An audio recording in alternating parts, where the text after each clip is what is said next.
city's emergency response plans after the fatal school shooting in Perry earlier this year. KCRG 2's Molly Swain was in Dubuque as community leaders took stock and looked for ways to keep Dubuque safe. We owe it to our children, our educators, and Dan Marburger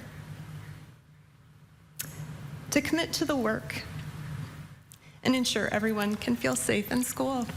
Dan Marburger was the principal of Perry High School. He was shot while protecting staff and students during the January 4th shooting and died 10 days later. Years before, he had been a basketball coach for Dubuque City Council member Katie Wethel. Too often these tragedies happen. People feel called to act, but when time passes, communities become complacent. Wethel's grief spurring her on to action that interrupts any complacency, and the whole community is getting involved. We can't let thoughts and prayers be enough. Mary Jo Jean-Francois works at the nonprofit Community Foundation of Greater Dubuque, which she said is all about looking for solutions to problems in the region. The goal is so that every child every day goes to school feeling like they are free and safe to learn. She was at a city council work session Monday night that served as a review of the current emergency response plans in place, as well as a place to discuss what more can be done to prevent a similar incident from ever happening in Dubuque. I can't reiterate this enough, is to see something, say something. That's the most important part of this. You have to report it. Leaders agreed there are no guarantees or even easy answers.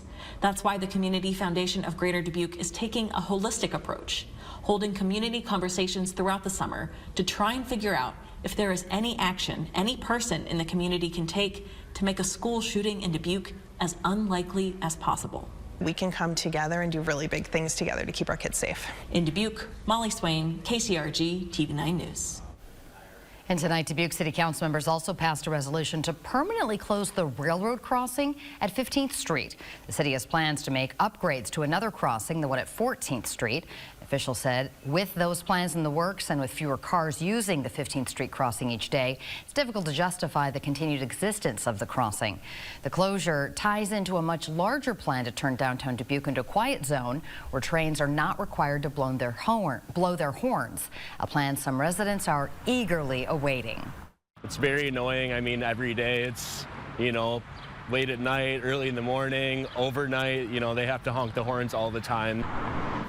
The railroad company, Canadian Pacific Kansas City, is installing improvements at each crossing in Dubuque later this year, but the company asked if this one could be closed so it didn't have to pay for new equipment there.